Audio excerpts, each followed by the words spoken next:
Hey, everybody. It's Robert Douglas, and it's Friday, and this is an episode of Deploy Friday, the webcast brought to you by Platform.sh, where we bring you exciting conversations from technologists all around the web doing amazing things and building great products. And today is no exception to that.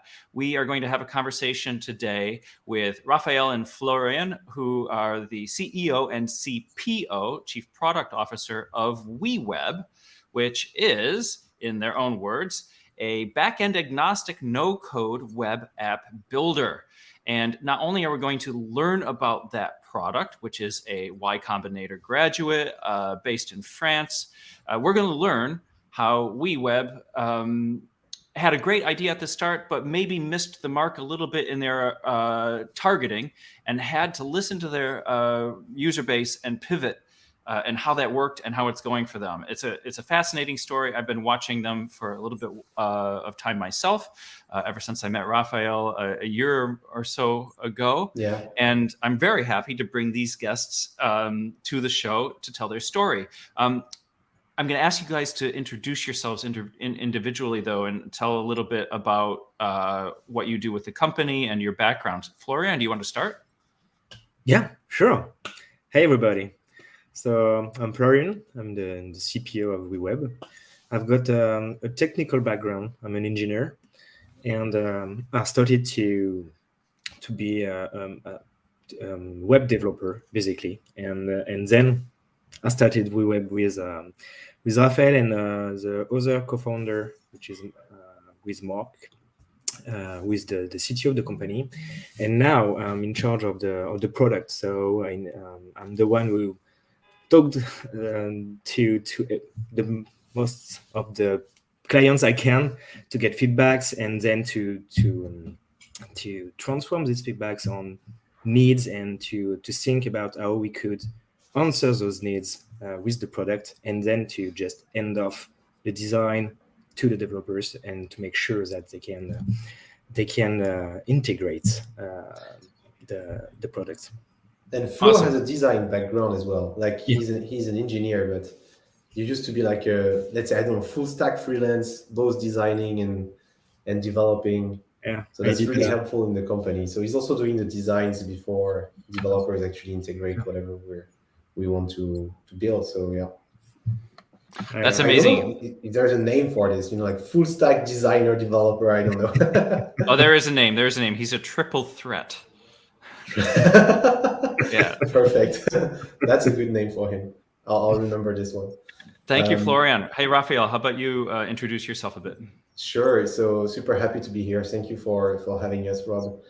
So yeah, my name is Raphael. I have a business background actually, and then I met Mark and Florian. I think that was 5 or 6 years ago, and when I started to get interested about the web and whatever was happening in the digital world, and basically Florian told me everything about web development, but I'm not a developer myself. I call myself more like a maker. So I know how to build web products, but I don't know the syntax and the textual languages to actually build those stuff. So I'm the CEO of the company, and this gives me my background actually gives me a good position to be the CEO of a no-code platform, because I used to be frustrated about the fact that I couldn't build whatever idea I wanted to ship out in the world. And thanks to products in the no-code space like ours, now we can start and give that superpower to more people. So it's not good enough until the CEO can launch his site with it. Yeah, exactly. Exactly. And so the funny thing is, I could launch my website with WeWeb, a couple of months ago, but now I can launch like web applications. And I already started like every night of this week, I worked on a side project for a web application that I wanted to build for my friends. So that's very interesting. But you're getting ahead of the story. I Sorry. want to hear what WeWeb does and how you got to the point before you had to pivot. So including the YCombinator story. So what's the big story about the company? What problem do you solve? How are you solving it? And how did you get started? Yeah, okay. So I'm going to take that question, Flo. And of course, we can Sure. Stop me and add some stuff if I miss some things. But basically, so we started WeWeb a long time ago in 2018. And when we started, basically the problem that we wanted to solve is when you build a website with a no-code platform, you cannot add your own. You're stuck after a point with whatever the no-code platform capabilities.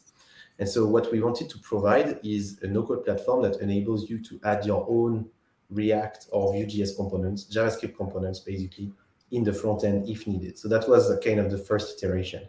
And this first iteration brought us to the second iteration that we digged a lot, which was, customers using us were telling us, it's cool that I can, add my own front-end components in your website builder. But the thing I would love to do as well is to be able to use my backend as the backend of the website. So I want, this to be a front-end builder rather than just a website builder. And so we digged into that direction, and with the rise. So it was in 2019, and at that time it was also the rise of headless systems like Contentful, Strappy, and all of those headless CMSs. And whenever marketing teams wanted to build the front end of a website using a headless system, they had to default to code. So they couldn't use stuff like Webflow, for example, to build their marketing pages. They had to default to code. So they had to take time of engineers to build those marketing pages, which was often hard for them to take. So they were asking for engineering time, and engineers are often underwater, overwhelmed by like the product roadmap or the roadmap of their company. So it's hard for them then to be nimble and fast enough iterating on their websites. So we decided to go into that direction. It took basically, and we raised money based on that thesis, right? So this was, the thesis of WeWeb was, there's a need for a no-code front-end builder for websites that are decoupled, right? So we call them like Jamstack websites or decoupled websites. And so we built the product. So we raised money the first time in January 2020. We built the product during, I would say, let's say 9 months. And during those 9 months, we brought WeWeb to life. And we had a couple of first very interesting use cases. So people building websites on top of Strappy, building websites on top of Contentful, etc. And so thanks to those, and it was still very beta. The version was a beta version of WeWeb. And thanks to this, so we applied to YCombinator at that moment. We said, okay, we have a product, we have a very nice thesis. The whole world, like a lot of now, like websites are becoming decoupled, with a front end decoupled from the back end, etc. So there is tailwind. Let's go into that direction. So we applied at YC. They got interested by what we built, by the first use cases that we had, and I think they were also probably impressed about our product, because like during the interview we showed the product, and we could articulate why the problem that we were trying to solve, why it was so painful for our users, and that got us into the program. And then during stop me if you have any questions, by the way. I'm just like giving from 2020 to right now. So that's great. I have lots of questions, but I'm keeping track of them. Okay, awesome. And so during the program, we basically kind of finalized our product and went from the beta version to it's ready to be in production for our customers version. And that took us an extra 2 months, I would say. And we officially launched WeWeb and tried to scale it at the end of February last year. So the 26th of February 2021, we launched on Hacker News. And that's about when I met you. Exactly. Yeah, exactly. And so we did a fairly good launch. I think developers were especially interested about what we were doing. And so we got a lot of signups. I think between the February 26th and March 18th, which is the date of the launch on Product Hunt, I think we had like 1,500 signups or something. And so this was the first time that we had so many users. Go ahead, Flo. You wanted to say something? Or? No, it was just for this launch, yes, and after got more. Yeah, exactly. That was just like for the first time, that launch. First time, so many signups. So many users. That's fantastic. And so suddenly we were overwhelmed with feedback, which is exactly what you want when you build a product. And the feedback were, I'm super excited about the fact that WeWeb is decoupled. I'm super happy to plug, my backend and build my front end with WeWeb. The thing is, I can only build websites, and the most painful part for me when I have a decoupled backend is not to build a website, but it's to build, interactive web products, like actual web applications. So let's say, a client portal, a marketplace. So they wanted to be able to basically CRUD their data. So, not being able to just display them, but actually, create, update, delete data, and have some interactivity between the backend and the front end. They were tinkering the product to try to do it. Every time. Our biggest clients were always tinkering the product for this. They were always running into a limitation that they were trying to overcome, and it always was following the pattern of trying to add dynamic content somehow. Exactly. And I remember back in the days, we were so focused on the website use case that we added a ton of features that actually were useless to those users because it was, meant for websites only. While those people really what they wanted to build were, let's say, client portal is a very good example, customer-facing web application, let's say.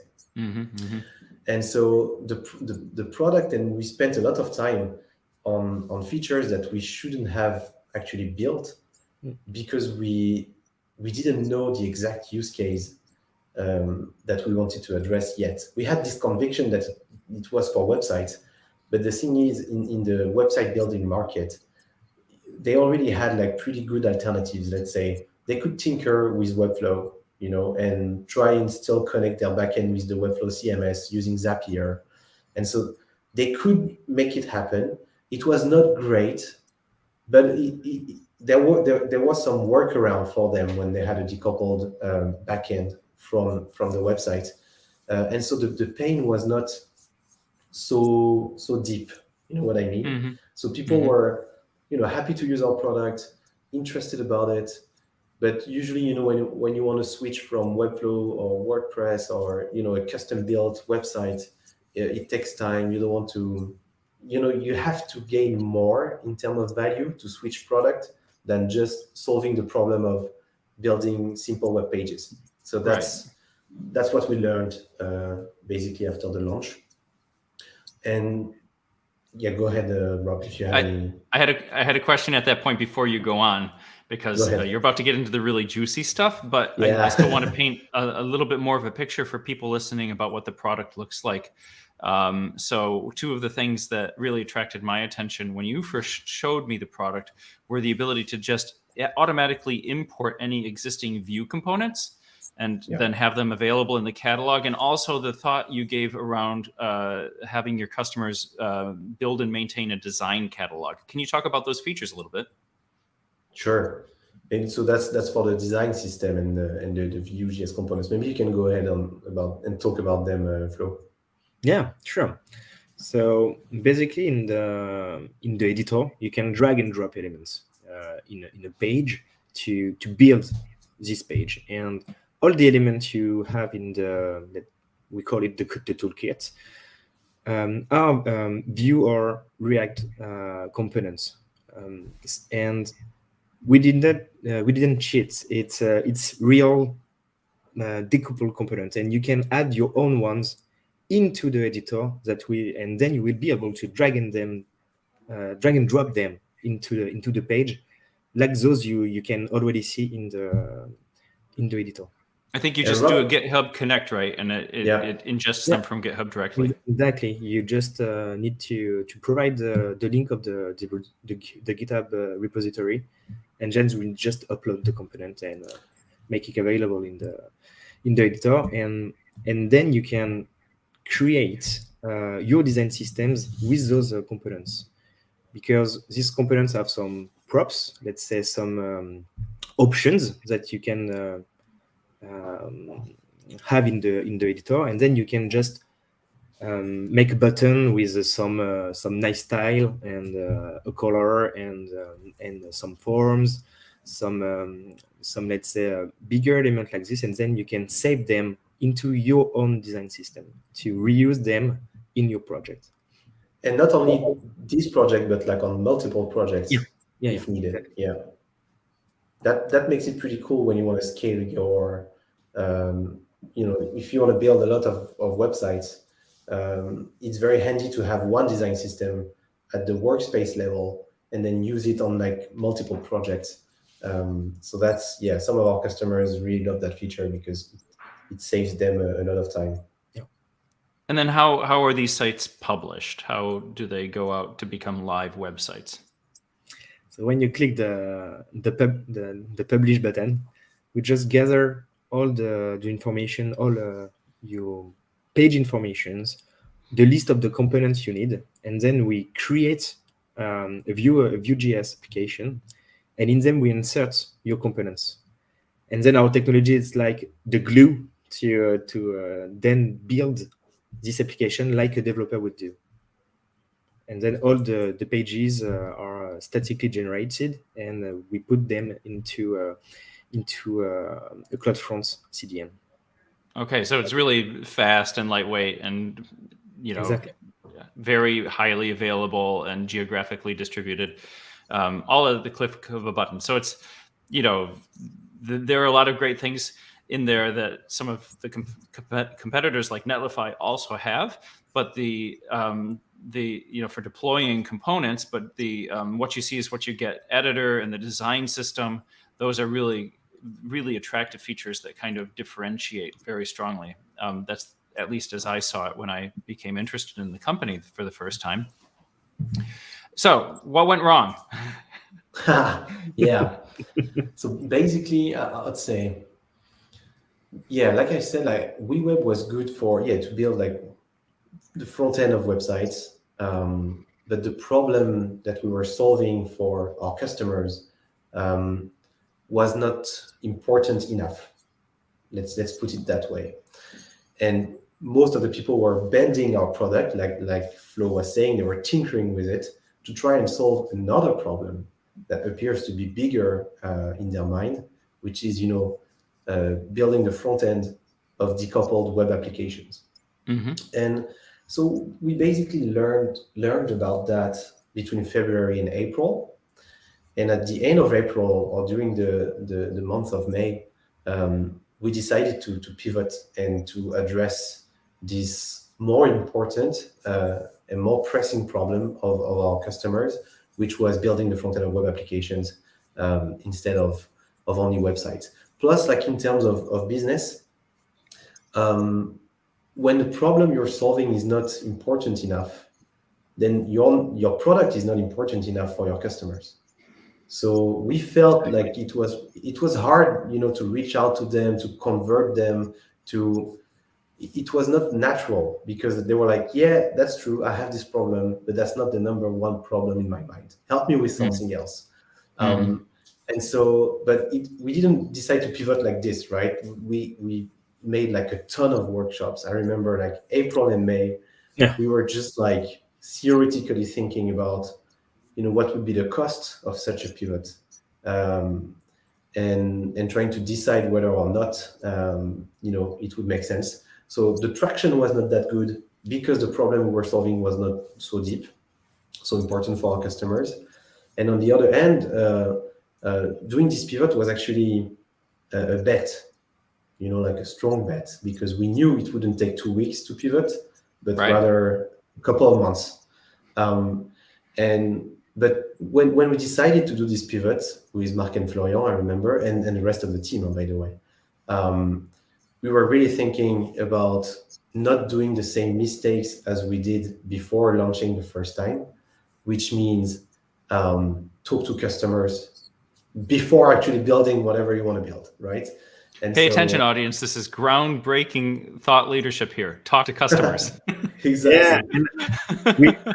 Yeah, we always say that really everybody and tells you, you need to talk to your customers, you need to talk to your customers. But basically, nobody knows how to talk to customers. It's Yeah, hard. what does it mean It's really exactly? hard to understand how to do it properly. So that's what I guess we understood. Well, what did you understand? How did you do it? Did you just have some really great customers who were willing to give you a lot of time and really explain things carefully? Sure. Did you have some like false starts where you had to try a different approach? What was the process? Yeah, I think during that, during the before the first launch, we basically were talking to customers, but not asking the right questions. I think when we decided to pivot, we were having the same number of conversation in absolute number, but the depth of the conversation was different. The questions we were asking is, how important is the problem for you? How much would you be willing to pay if we actually were building WeWeb? How pressing, how urgent is the problem for you? Is it number one in your mind? Is it number 2, 3, 4? And so those questions we were never asking before. The questions we were asking before were do you have this problem? And they were saying, yes, I have this problem. We're like, okay, we're going to build it for you. We're going to build a solution for you. And then when we built it, they were like, I have this problem, but it's not so pressing, it's not so important. And we'll see in a couple of months, maybe when the problem gets bigger, maybe I will reach out to you. So the second advice I would say here is have a large amount of conversation and interviews with your customers in absolute number, but make sure those interviews are addressing the right questions. Like ask the difficult questions and go ahead, because it's risk-free for the people. Like they're not going to buy anything right now, so have the conversation and make sure you ask the difficult questions, because it will save a ton of time for you. Was that including a section of people who might have been evaluating the product and then choosing not to use it? What do you mean? Well, maybe somebody who like signed up and you saw that they had some activity on there, but you also noticed that they didn't have a live website. Oh yeah, and they dropped. Sure. Absolutely, yeah, totally, yeah. That's a good question. Exactly. So who do we talk to?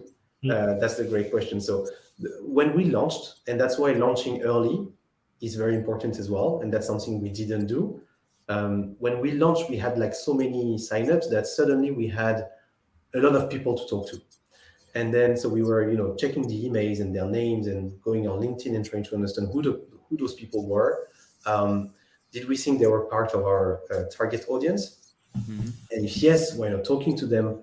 And understanding why they're not using the product anymore. A good hack, by the way, that we did, it makes me think about this, is we added some trackers in the web application. And when people did a certain action and then never came back after, let's say, 1 week or 2 weeks, we were sending an automatic email from Florian's email and asking, hey, I'm the CPO. I saw that you kind of understood what we built. Like you did those set of actions that make me think that you understand what we're building and that you have a problem. Why didn't you come back? Is there anything you didn't understand? What did my product do to hurt you? Yeah, exactly. Could have been that question. It worked so well. It worked so well. Yeah, it generated like tons of very, very interesting. Every week, people were replying to that email. Oh, that's great. Yeah, and so thanks to that, we could have conversations with people who we thought from what they did in the product actually had a problem that they wanted to be solved by the product. But WeWeb was not, the product they were looking for, apparently. And so why? We had the opportunity to ask them. So that's the first thing. And then the second thing we did was finding paying customers, but not only for $20 per month, but like larger amounts, like above $500 per month, before we actually built and released the product. And so we can say like a big thank you to those people because they trusted us, because the product was not ready. Of them. And they really had trust in the team, I think. And they saw that we were shipping every week and that the product was being improved, that we were listening to their feedback, etc. And thanks to them, we learned a lot as well. So launch early, ask the hard questions to those customers, and then try and have a couple of like paying customers before actually building the next iteration of your product. Otherwise, you will waste some time. And we did all of these mistakes. When they are paying, whereas you don't have the product yet, you know that they are in the kind of a desert. You know, they just don't have any workaround to do what they want to do. So then you know you are in the right way. You're solving a real problem. Yeah. Right. I remember that phase from Platform.sh. We launched the product really before it was very mature. It had basic capabilities, but it also had a lot of glaring deficiencies and some real problems. And I remember those batches of early customers who stuck with us through all of the pain. And it was really that because the problem we were solving for them was so essential that they just had to tolerate all the problems we brought with us. Amazing. Yeah. So, yes, thank you to those customers too. You know who you are. So let's get to the point here. What did you build that represented your pivot? What did you do? What did you give your customers that's new? Yeah, I think I'm just going to answer like in terms of general positioning, and then Flo, you can go into the details of the features, etc. Because I think it's very interesting. Can we become technical? By the way, Rob, can we be a bit technical? Yes, go for it. Okay, so maybe it's a tech show, so go for it. Awesome. Okay, so all the gory acronyms. Okay, super. So just like the big picture here of what we did is transforming WeWeb from a website builder to a web application builder. And so to do that, you need to nail authentication. So you need to have like authentified users, and then like stuff that you would display depending on permissions. That's one.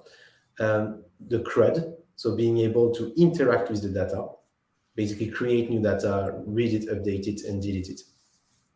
I think these are like the two main things, and then adding functions and logic, obviously in the front end. So yeah, exactly. So adding variables and being able to add logic basically in your front end. And so the interesting part of this, and then I'll give you the floor, Flo, is that there is a fine line or a blurry line between the logic that you do in your backend and the logic that you do in your front end. And so the line that we followed in terms of product positioning is when a front-end developer can do it, make it available in WeWeb. So you can, so WeWeb can abstract somehow what a front-end developer does. Do you have some examples? What do you mean? Sometimes you would do some calculation, let's say in the backend, you would compute data. Let's say you have to sum a data. Sometimes you can do it in the backend. Sometimes you can do it in the front end. So that's a very simple example, but that's one thing. And so the way I'm just telling about this just to say the way we think is when a front end developer can do it in a web application, you should be able to do it as well in a no-code fashion in our product. So that's the. In other words, a front end developer shouldn't have to dispense with the domain of the functionality that they would normally control just because they're adopting a tool and if you did, the consequence would be that you'd just be shoving the burden onto back-end developers. Yeah, exactly. Or people wouldn't be able to build whatever they wanted to build, right? Because sometimes you cannot run that action in the backend. Sometimes it makes sense to do it in the front end for some reasons. So you should be able to do it. So so these are like the main things, and then maybe Flo, you can go into the details. Go ahead. Yeah, but that's why we can be agnostic with the backend and really decoupled, because we are already focused on the front end functionalities. But as Raphaël said, the goal was to be able to get data, be able to display it. So we did it in the first version, so it was okay for that, and then be able to add some logics with this data, send it somewhere. So the CRUD functionalities, so create, update, delete some records in your backend, and to add then some workflows. So some let's say kind of automation or logic with conditional things. So that was the last part. So we had to develop really the logic, the CRUD, and the workflows to be able to ship the first version, the first web app builder. So when you say CRUD, give me an example. Let's say I have a Strapi backend. Mhm. Are you talking about forms that somehow send data back to the Yeah. Strapi backend? Or even a table. You have a table with some Or like code. Airtable or something, right? Yeah, and or in table, and you want to display this data in a nice table. And when you click on one of the line, you want a pop-up to opens, and then you have a form already filled in with the data of the record, and then you can just edit this data and update this data in your backend. But Wherever, the database that you're talking about that stores the original data, you're hosting that, or is that the customer's database somewhere else too? It depends what plugins you would add. So this data. So it's possible for you to host, for example, a Postgres database for my app. Yeah, exactly. Okay. Well, but it I'm not sure. but yeah, for the CRUD to update, it's better for you to have an API and just make an update call somewhere with this data. Yeah, usually we don't host this data for our customers. That's not Yeah, the aim. maybe Usually I they plug misunderstood. their backend. So that's what I was getting at. I was wondering, because okay. at Platform.sh, we give you a coding environment where you write your code, and we give you the backend services that you connect to. So you have your environment for writing the code, and you have a Postgres data or a Kafka or a MySQL, whatever, an Elasticsearch. And I was trying to understand, do you also have a Postgres database and an Elasticsearch per customer that you're hosting? But it sounds like no. No. Yeah. We have some data we save for the editor. It's not for your application. So what are the challenges in building a CRUD system like that? So, I mean, obviously, you're talking about a form in HTML with a post request after you submit it that goes out to something, okay? Now, if that something is a monolithic WordPress site, then the something is the server that served you the HTML to begin with. But if the server that served you the HTML to begin with is CloudFront on AWS, and it was generated by your system based on the data that's in some other system, where does that post request go? Does it come to like your servers? It depends. It depends because when you add a collection, so a collection of data, you can choose how you want this data to be in the application. So you have three modes. You have static. So when you define static, we copy the data and put it into the application. So it's really useful for static pages when you want to generate 100 of pages and you want a nice SEO. That's the best way to do it because you don't want your application to make a call. You want for marketplaces, for example. Yeah, you want at the first request to have all the data in the page. So that's static data. Then you have dynamic data. So it's the application just loads in your navigator, in your browser, and then the application make a call to the source you define, and you get the data and you display it. So then you embed the My API endpoints in the components that get statically generated, and they dynamically render based on current data on APIs that I provide. Okay. Yeah, and we have a little proxy to do this call. So your generated application make a request to our server and then make the request to your source, because sometimes you need to have environment variables or API keys, secrets. Yeah, API keys. And you don't want these keys to be in your front end. So that's why we have this little proxy for making the call. And sometimes some APIs need to only accept calls from servers. So that's the way to do it. Yeah. And the last one is the cached mode, and it's mainly for Airtable or Google Spreadsheets. If you put your data there, these tools are not aimed for scalable applications. We have some clients who reach the API limits of Airtable, and we need something made for it. So we just copy the data into a Postgres database, and then we make the request only to this database. So to answer you to your previous question, we do store some data if you use the cached feature for your collections, and then you just need to sync this Postgre database, but it's automatically done if you use the workflows into the application. So then walk me through the submission of a post request from a form on one of these pages.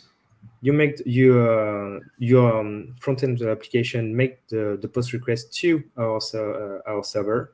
The server update the cache if there is a cache for your collection, and then we make the request to your source to update the data where it is. Okay, and are there any limitations on the types of then backend systems that you can support in terms of what's the interface they need to support to enable CRUD?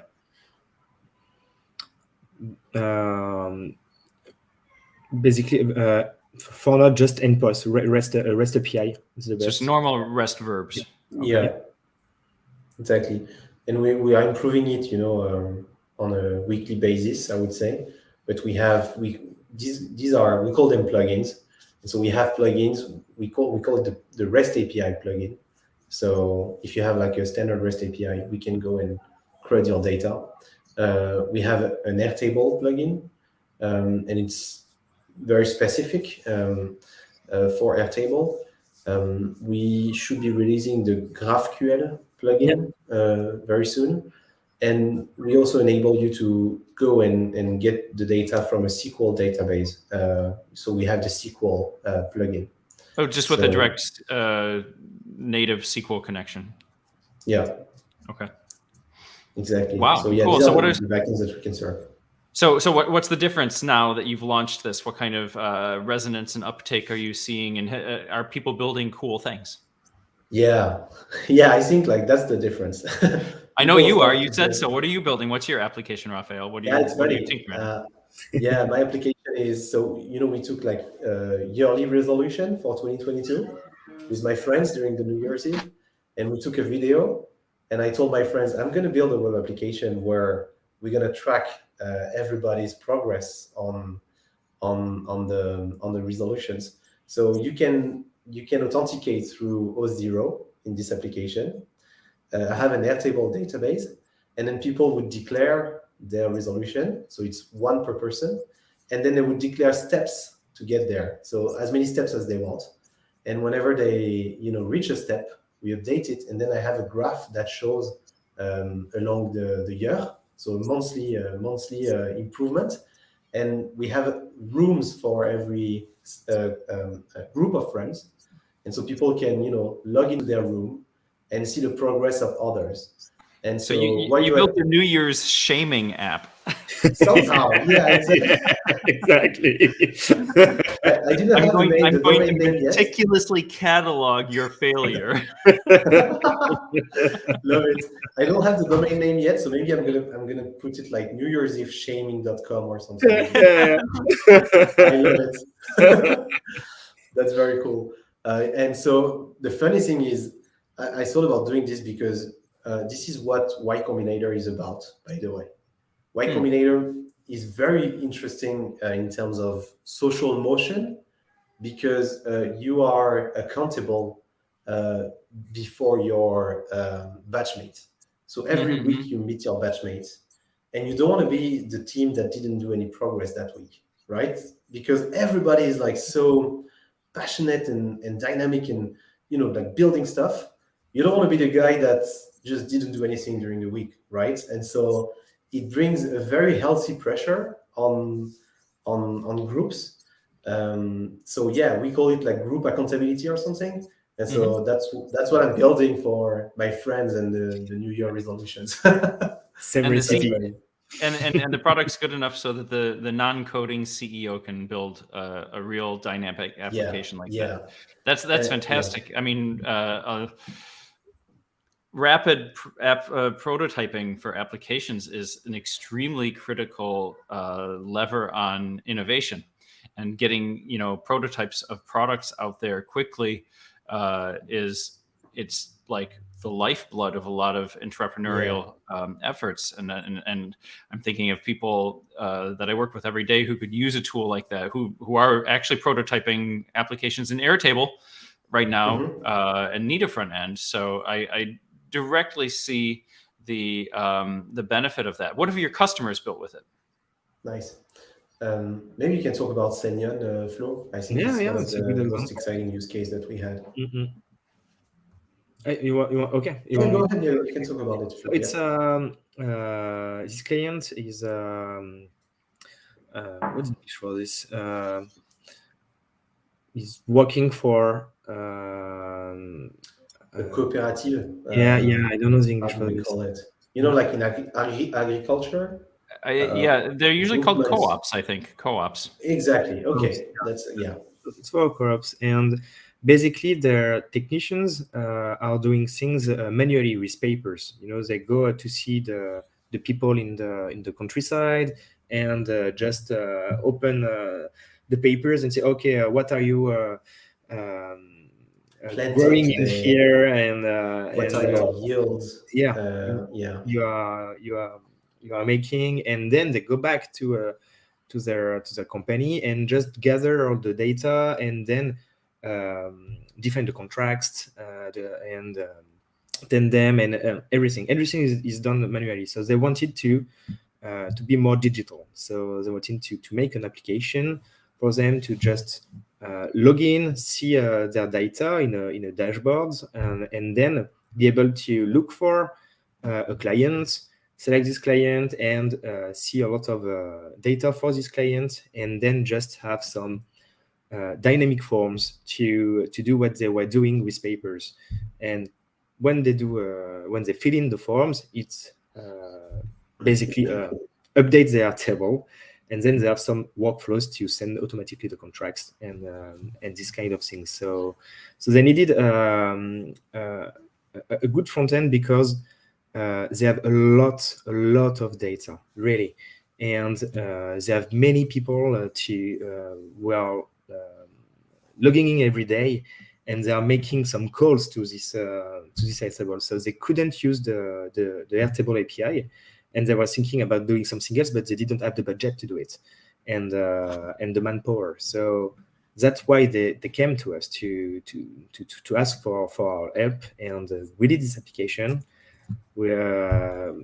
It's so nice to see so many people to log in and to use it, and to be able to just be something more digital for them, and be able to do it in a better way, I would say. Yeah. Nice. So some of the factors there were the budget constraint and the lack of technical expertise in-house that would have allowed them to just build it in a different technology. I mean, obviously an application like that can be built in 100 different ways, but if they're using a system like Airtable, it's already because somebody who needs a low-code, no-code tool is using that for modeling their data and business logic at some level. And that's a tool that's enabling what we unfairly call a non-technical person, but like a non-coding person is a better word for it, to do the same things that you would do in code, but without having those specific tools. So you're the counterpart to that. So it really sounds like the Airtable case is like, that's not the only thing you can work with. Like Strappy's also really great, and also French, and also right around the corner from you all. But like in terms of like market positioning, thinking about the same people who model their business in an Airtable, but then need like the front end for that seems like a really good positioning for what you've built. Yeah, and the cool thing, if I may add, Rob, is talking about the no-code industry as a whole. I think no-code has been rising very, very fast in 2020, since 2020, 2021. because obviously the context accelerated the need to digitalize businesses and processes, etc. But the thing is, there is a scarcity of developers in the world, obviously, to be able to deliver on this digitalization need. Plus, a lot of SMBs, let's say, or a lot of companies actually don't have the access to the talents pool of developers, right? Because they are not, I don't know, sexy enough, or they are not in Paris or whatever, or in the capital of their country. So yeah, it's becoming also difficult for them to access this knowledge, and so that's what no code unlocks. And so that's why so many people are now using, Bubble to build web application, to name them, Webflow to build marketing pages, to name them, etc. So the no code trend is actually all of us together, like the people who are building tools for in no code, are trying to address the same problem: the scarcity of developers versus the high need of every company to digitalize themselves. So yeah, I think it's a huge trend, and that's why I was talking about the tailwind. No code is now able to address like a problem that is becoming global. So yeah, that's why we're excited about what we're building. Fantastic. Now, what are you working on now? What's next? I can say I can tell it, and you can complete a flow. But I'd say first we are trying not to have too many details to take care of. So we are trying to be super focused on a couple of features, on a couple of things, and to nail them perfectly. So you can CRUD now with WeWeb, but the experience is not great enough. So we are, improving this feature, if I can call it, as we speak. So we are really focusing on what we have right now.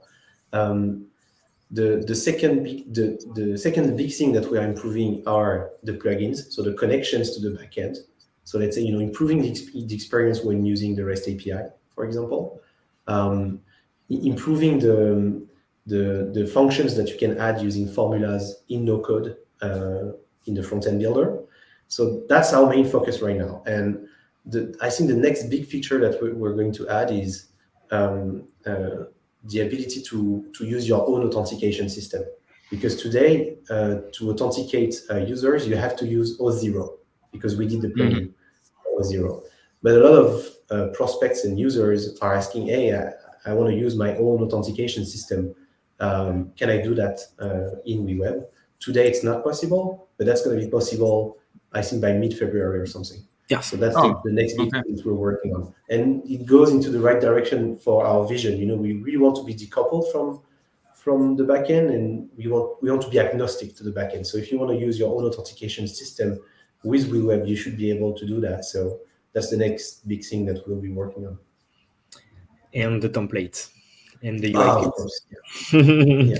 So to add some ready-made elements and sections and forms, and to just help you to quickly have something working, and then if you want to change this, to customize them, you'll be able to do it after you have something working. Awesome. Sounds great. And that can bring a lot of value. Oftentimes, like I go to the tool that has the best template library because it gives me the fastest head start. Like I'm in particular thinking about like when I, turn to an Adobe product, versus some other product, it's oftentimes because their templates for my, my design needs are just great. And there's a huge marketplace for that. And even if I might otherwise not go to that tool, I do it just because of the head start the template gives. And it's the same for, any website effort. I wanted to ask, we've mentioned, for example, Strappy several times in this call. And Strappy's been on the call with me on the show a couple times with me. And we do, Pierre was with you, sorry? Or who from Strappy? Pierre? Yeah. Okay, some nice. other, a few people. Super. Yeah. Do you coordinate with them a lot? Or do you have other like back end partners that you like work closely with and kind of present yourself as like a complementary team to each other? Actually, not that much with Strappy. I mean, we're in touch. We know each other. We met a couple of times. We keep each other posted. Same goes with Airtable because they are so big. They expose an API and we can just like play with it, which is actually very comfortable for us because we can just use their documentation and make it work, which is great. But I think there is a new wave of backend tools that are coming. One that comes to mind right now is Xano. I don't know if you've heard of it, Rob, before. No. Okay. Well, it's a super nice solution to build your backend in a minute. It's a no-code solution, but like very scalable, slightly more techy. But it's really beautiful what those guys built. And interestingly, a lot of our users are asking for an integration with Xano. So we met them, I think, months ago or something, and we said that we would probably, start and work slightly more jointly together because it feels like we are so complementary. Like when people are using Xano, they need the front end. When people use WeWeb, they need a very nice and scalable backend. And so it feels like there's something to be done here. So what we're doing right now in the front, Xano and the likes are doing in the back. So it's kind of a mirror company to us. So that's very interesting. Same vision, but for the backend. So wow. Okay. Then it sounds like you really do need to, do some joint marketing and webinars and maybe co-host a conference. Where are they based? I think they're in the US, but I forget where. I think on the West Coast, but I'm not sure where exactly. Cool. What else do you want people to know about WeWeb? What can we tell about WeWeb that would be interesting? Are you hiring? Oh yes, that's a great one. So yes, we are. Right now, right now the team is still fairly small. We are 10, and we want to stay like this, let's say, until the next financing round, which should be happening by September this year. And so in the meantime, one person that we need would be a product manager to come and help Florian, because now that we have so many like feedback from users and stuff to qualify, we need a PM to come and help Flo on a daily basis, to kind of organize the product function, which is becoming obviously super critical in the business. Because one thing that's going to, I think, make the difference between success and failure is, how fast can we improve the product and how well can we prioritize what to improve in the product. Because when you're a small team, obviously you cannot take care of everything. So we have to be laser focusing on the couple of features that people want, and then being able to qualify them well and deliver them as fast as possible. So yeah, that's what I mean. The person who's going to join Flo in the team right now is probably the most exciting times of WeWeb, because it's taking off right now, and at the same time it's still very early. So like the impact of that person is going to be gigantic in the company. So if anyone is listening and interested, just shoot me an email, raphael@weweb.io, and yeah, we'd be happy to nice. interview you. Nice. Well, I want to thank you both. I want to kind of wrap up at that moment and thank you both for coming on and sharing this vision. I found since I observed it all happening, and got some regular updates from you, Raphael. Thank you for those. Along the way, I was very excited to see you doing that and working in a company, Platform.sh, that also went through a massive pivot. We went from being the commerce guys focusing on Drupal commerce to Platform.sh building a platform as a service for tech agnostic, use for building web applications. That was a massive pivot, and I know what that's like, and it was really hard. And it involved a rebranding. I mean, at least you guys get to keep your brand. You didn't have to we didn't have to call it something like WeApp or something. Yeah. When was it, by the way, Rob, in the history of the company? After how many years or months did you have to do this massive pivot? Well, so I joined Commerce Guys in 2012, and we started to, let me get this right. We started to pivot in around 2015, if I remember correctly, and completed the pivot by 2017. Okay. But that was super complicated because we had to do some things like we had to divest the Commerce Guys brand into it, and it actually got split up into 3 different bits. So the professional services people in France went to one company, the professional services people in the United States went to a different company, and the brand and the core engineering team went to another company that is now called Centauro. So and that was very complicated, and then we had to restructure, and we had to like sort out all the joint customers and everything. So it took quite a long time while we were still launching the core Platform.sh product at the same time. So those were really hard times. Our CEO is a genius for like managing that. Like you can think of the captain of the ship who's like in a dark, stormy night trying to not run the ship into the rock, and there are dragons.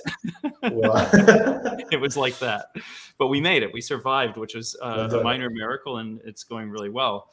And so that's a great segue, because in addition to thanking you to coming on the show and sharing that experience, I also wanted to share with the audience that this is my very last Deploy Friday episode. And it's episode number 85. I haven't been involved with every single one, but I've been here since the beginning, and it's just been a pleasure doing these interviews with people who do things that are fantastic, like WeWeb, all in the service of painting a picture of the universe that is around Platform.sh from a technology point of view. So if you've enjoyed the show and you've listened, if you've tolerated me as the host through more than a couple episodes, thank you, loyal audience. It's been a pleasure. And now I'm going to say goodbye to Raphaël and Florian. Thank them one more time. And you can look forward to the continuation of Deploy Friday with other hosts who will be taking it over from me. So thank you. And well, thanks, Rob. And we are super honored, and obviously, good luck for your next adventure. Thank you. It's going to be fun. All right. Bye. Bye, everybody. Thank you so much. See you.